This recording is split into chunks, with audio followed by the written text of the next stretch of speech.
Hello fellers, welcome back to P2K talks, जहां पर आजकल हम बात कर रहे हैं के ड्रामा रिकमेंडेशन से रिलेटेड। जहां पर मैं 7 दिन तक लगातार के ड्रामा रिकमेंडेशन वीडियो बना रहा हूं। तो आज है पार्ट 2। अगर पार्ट 1 नहीं देखा तो मेरे चैनल पे जाकर देख लेना, कल ही डाला था। बाकी हाँ, आज की वीडियो को शुरुआत करते हैं, जहाँ पर आज के दिन तो के ड्रामा तुम्हें मैं सजेस्ट करने वाला हूँ उनकी स्टोरी ना बताते हुए उनके मेन की पॉइंट बताऊंगा, जिसकी वजह से ये वीडियो बहुत ज्यादा छोटी हो जाए और तुम्हें बोरिंग महसूस ना हो।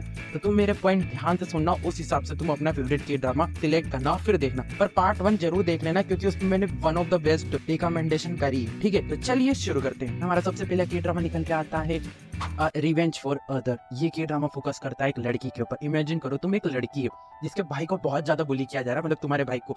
अब भाई वो इतना ज्यादा बुली हो जाता है कि उसके साथ में कुछ हो जाता है, जिसके बाद में अब भाई तुम्हें बदला लेना उन लोगों से। अब तुम्हें ये भी नहीं पता वो लोग कौन है। अब तुम उन लोगों को कैसे ढूंढोगे, अब तुम उन लोगों को कैसे पनिश करोगे, वो सीरीज देखो। और जो बुली बट बोल रहा हूँ ना मैं, कि तू बुली किया गया, बहुत छोटा भाई, उन्हें टॉर्चर किया गया लिटरली। अब तुम ये सीरीज देखो भाई, तुम इसके ड्रामा के फैन हो जाओगे। बहुत फास्ट सीरीज है, ये तुम्हें जरूर देखनी चाहिए, रिवेंज फॉर अदर।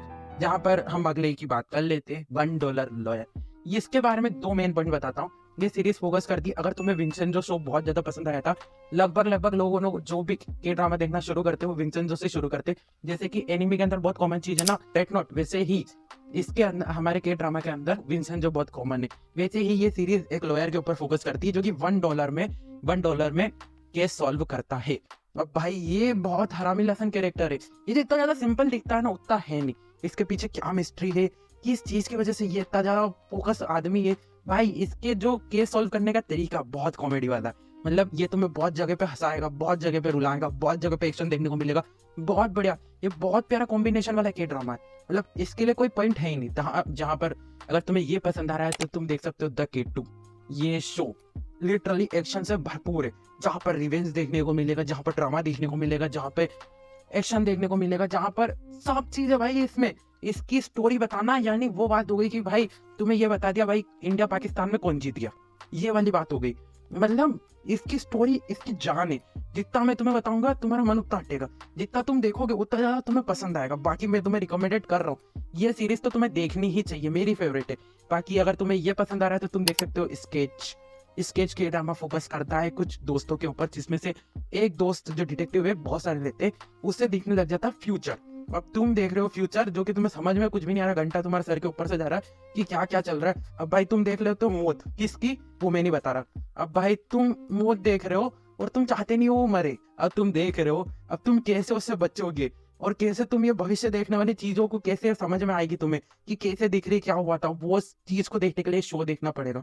इसका ड्रामा इसकी जान है, पर इसका जो वो थ्रिल जो एंगल है ना, वो इसकी जान है। मतलब जहां पर वो देखने को मिल रहा है टाइम ट्रेवल टाइप थोड़ा बहुत, कि वो दिख रहा है स्केच बन रहे, उस टाइप से। इस शो का नाम स्केच है, तो इस स्केच से तुम समझ सकते हो कि कैसे फ्यूचर दिख रहा है।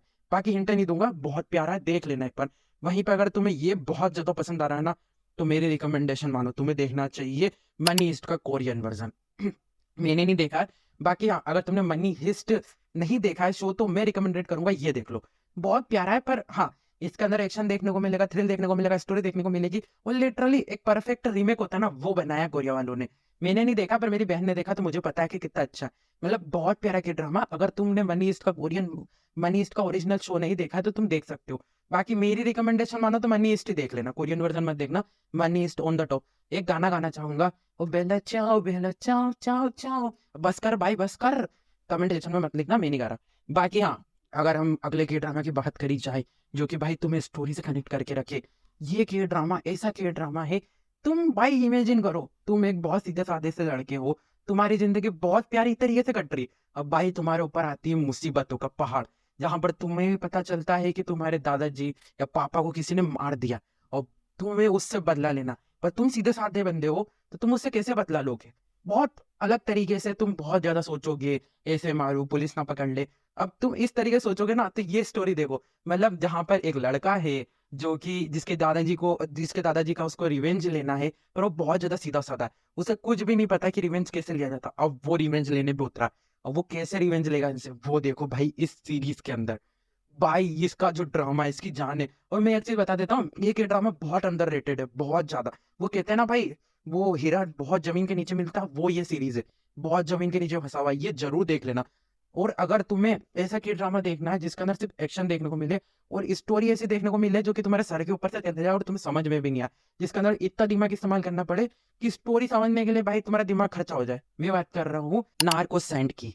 ये सीरीज फोकस करती है एक दादाजी से, मतलब दादाजी नहीं, एक बूढ़े आदमी के ऊपर, जिसकी जमीन एक गैंगस्टर ने पकड़ ली, मतलब कब्जा कर लिया है। अब वो जमीन जिस गैंगस्टर ने रखी है बहुत बड़ा गैंगस्टर है। अब तुम क्या करोगे? तुम अपनी जमीन वापस लेना चाहोगे ना? अब तुम ऐसा तो है नहीं कि तुम गैंगस्टर के पास में जाओगे सीधे पंगे ले लोगे, गोली गोली चला दोगे, दर दर दर दर दर, नहीं ये जीत गए, जमीन मिल गई।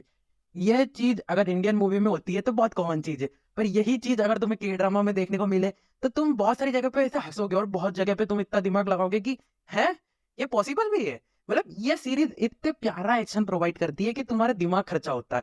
अब कैसे खर्चा होता है और मैं क्यों इतने फनी वे में बोल रहा हूँ, वो सीरीज देख के जानो। ये बहुत प्यारी सीरीज है, ये भी बहुत अंडररेटेड है, मतलब बहुत ज्यादा गहराई में अगर तुम खोदोगे ना तो ये सीरीज मिलेगी।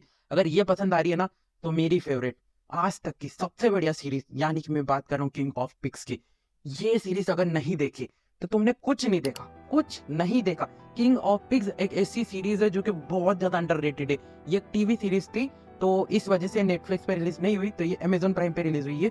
बाकी हाँ, इस सीरीज के अंदर खून खराबा देखने को मिलेगा, जहां पर स्टोरी देखने को मिलेगी दो दोस्तों की, यानी जय और वीरू की, जो कि बचपन में गलती से एक साथ मिलते। अब भाई दोनों में से एक जो जय है उसे क्लास में बहुत ज्यादा बुली किया जाता है, और वीरू जो कि दूसरे स्टैंडर्ड में रहता है पर सेम क्लास में। अब तुम दोनों अलग अलग क्लास में हो और तुम्हें बहुत ज्यादा बुली किया जा रहा है, और वहीं पर जो वीरू है एक साल बाद तुम्हारी क्लास में आ जाता। अब वो देखता है कि तुम्हें बुली किया जा रहा है। अब वीरू क्या करेगा, तुम्हारे खिलाफ वो लेगा ना उन बंदों से बदला और ये सब वो करेगा, पर वीरू ऐसा नहीं करता, वो भी उनका साथ देता। अब तुम दोनों दोस्त क्या करोगे जिससे उनको वापस बदला लिया जाए? कुछ नहीं, तुम स्कूल लाइफ खत्म होने का इंतजार करोगे। अब यही सेम चीज इनके साथ में भी होती है, ये अपनी स्कूल लाइफ खत्म करते हैं, फिर भाई ये दोनों एक दिन अचानक से फिर मिलते एक केस के सिलसिले में। यानी कि ये दोनों बड़े हो चुके हैं, जहां पर जो जय है वो बन चुका है पुलिस वाला और जो वीरू है वो बन चुका है क्रिमिनल। अब क्या कैसे हुआ है वो सीरीज देख के जानो, जहां पर ये जय वीरू का जो मसला है ना, इसके अंदर गब्बर भी आ गया। हाँ, गब्बर तुम्हारा दोस्त है। अब ये तीसरा बंदा कौन है, ये सीरीज देख के जानो, बहुत कंफ्यूजिंग स्टोरी है भाई इसकी, पर इसका action drama thrill, the glory देखा ना, उसके अंदर कैसे दोनों से बदला लेता है, वैसी वाला सीन है। वो जो जय है जो वीरू है वो दोनों साथ में है कि नहीं है, वो सीरीज देख के जानो। बाकी हाँ, वो बदला उनसे ही ले रहे हैं जिन लोगों ने उन्हें बचपन में बुली किया था। बाकी अगर ये पसंद आ रहा है तो डीपी जरूर देख लेना भाई। डीपी शो फोकस करता है कोरिया की मिलिट्री सर्विस के ऊपर, जहां पर तुम्हें अगर कोरिया के बारे में ज्यादा पता करना है तो डीपी देखो। जहां पर तुम्हें बहुत प्यारी स्टोरी देखने को मिलती है, जहां पर तुम एज अ मिलिट्री में तुम्हें सर्विस देनी पड़ती है जब तुम्हारा स्कूल खत्म हो जाता है उसके बाद में, ताकि कोरिया की मिलिट्री फोर्स मतलब मजबूत हो। ये हर किसी को करना पड़ता है, ये एक तरीका रूल है कोरिया में, अगर तुम कोरिया में रहते हो ना तो। अब वहीं पर एक एक ब्रांच रहती है जो कि डीपी रहती है। अब जो लोग ट्रेनिंग करने आते हैं वो सब भाई बहुत अच्छे थोड़े नहीं रहते, कुछ के ऊपर बहुत खतरनाक प्रॉब्लम रहती है जिसकी वजह से वो ट्रेनिंग को बीच में छोड़कर बच जाते हैं। अब वो जो अपनी ड्यूटी पे से भाग के गए, वो क्यों गए, वो सीरीज देख के जानो यार। मतलब उन्हें पकड़ने का काम करती है डीपी। अब डीपी के अंदर दो मेन कैरेक्टर रहते हैं जो हमारे फेवरेट बन जाओगे, जो तुम आगे चलो बहुत ज्यादा, दोनों की अपने आपस में बनती नहीं है, पर वो दोनों अपना एक दूसरे का साथ दे के अब कैसे पकड़ते हैं लोगों को, वो ये सीरीज देख के जानो। जहां पर भाई स्टोरी लिटरली तुम्हें इतने अच्छे तरीके से कनेक्ट कर देगी कि तुम बोलोगे ये बहुत प्यारी स्टोरी थी। बाकी मैं सीरीज के बारे में ज्यादा क्या ही बोलूं, मतलब मेरे को बोलने के लिए बहुत सारी बातें हैं इन सब के ड्रामा के ऊपर। बाकी मैं तुम्हें जो रिकमेंडेशन कर रहा हूँ, मेरी लिस्ट वो ये रही, इस अकॉर्डिंग से तुम्हें सीरीज देखनी चाहिए तो तुम्हें बहुत ज्यादा पसंद आएगी, मतलब मेरी फेवरेट जैसे मैंने करी है, ठीक है। बाकी आज के पार्ट में बस इतना ही, तुम बताना तुम्हें कैसे लगे, तुम्हारा फेवरेट के ड्रामा कौन सा है इनमें से। बाकी मैं मिलूंगा नेक्स्ट वीडियो में, तब तक के लिए बाय बाय, सायोनारा।